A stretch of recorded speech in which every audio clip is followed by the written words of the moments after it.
The number one question I get is, how big an account do I need to quit my job? What they're really saying is, how small an account do I need to quit my job? Now, before you run out and quit your job, remember, you got vacation time. And I want to tell you, there's certain days that you can plan ahead of that you might take off from work and trade those days. Right? Don't quit your day job. By the way, you need a bigger account if you want to make money on a regular basis. Example, if you want to make $5,000 a month, you need a bigger account than if you want to make $60,000 a year. You see, $60,000 a year can come in just a handful of trades where $5,000 a month is constantly trading. But back to taking a day off from work. What's the time to trade? Now, there are events that will move the market, or more specifically, move stocks. And it's more than these events, it's the ramifications of these events. Was the market expecting, or did it get caught off? Event setups come in two types, scheduled and unscheduled. Scheduled events include earnings, elections, expirations, FOMC, and government reports. Now, earnings announcements come 4 times a year, every quarter, and there's an earnings seasons. But besides earnings, we want empathy earnings. Well, let me tell you what this means. Home Depot is a big box retailer of home repair supplies. Well, so is Lowe's. Very similar business models.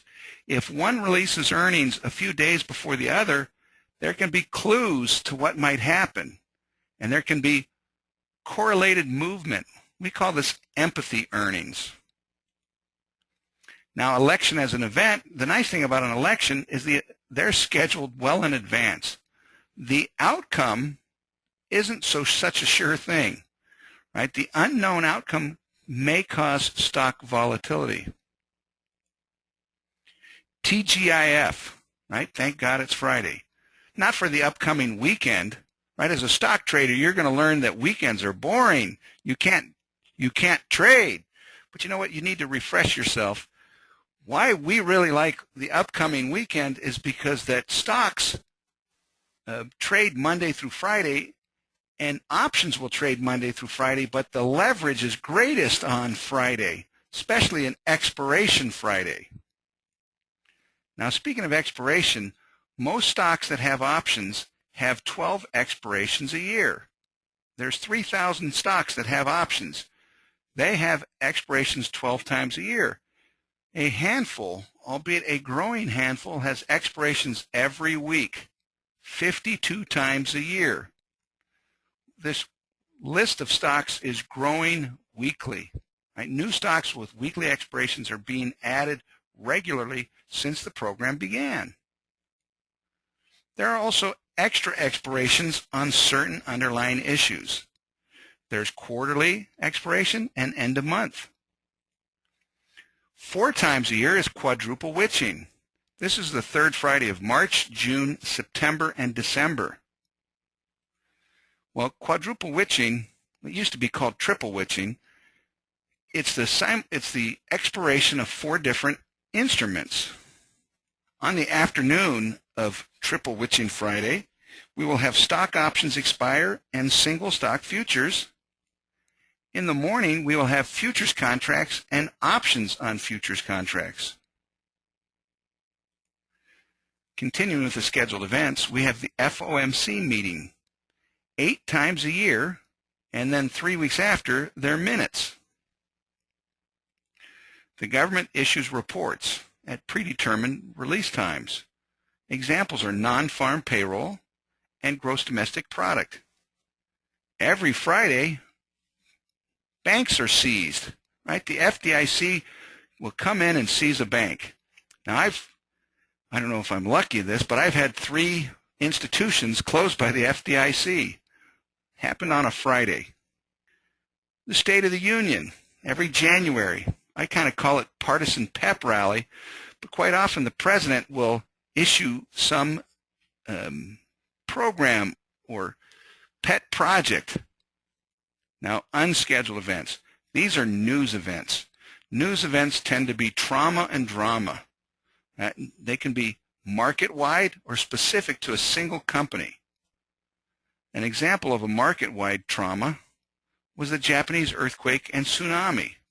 It was an unexpected event, but as with all events, it's not necessarily the event, but it's the ramifications of the event. Now, an earthquake hitting Japan cannot do wonderful things for their stock market, for their economy. They're spending money rebuilding destruction. That's not growth. So you would think the stock would sell off. Well, their market did.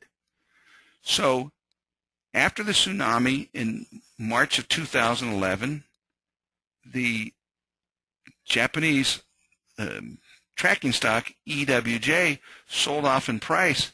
Here it opened for 5 cents, but before the day was over, it rallied 600%. This is a short-term option, right? A student of mine, he felt the Japanese market was going to rebound, and he thought it was a time to buy options, to buy call options on the Japanese ETF, right? But instead of buying an option that was going to expire later that week, he bought a leaps option. He paid 80 cents at open, and it was up over 25% by the end of the day. He bought an option with the anticipation of owning it 8 months or so, and he owned it less than 8 hours.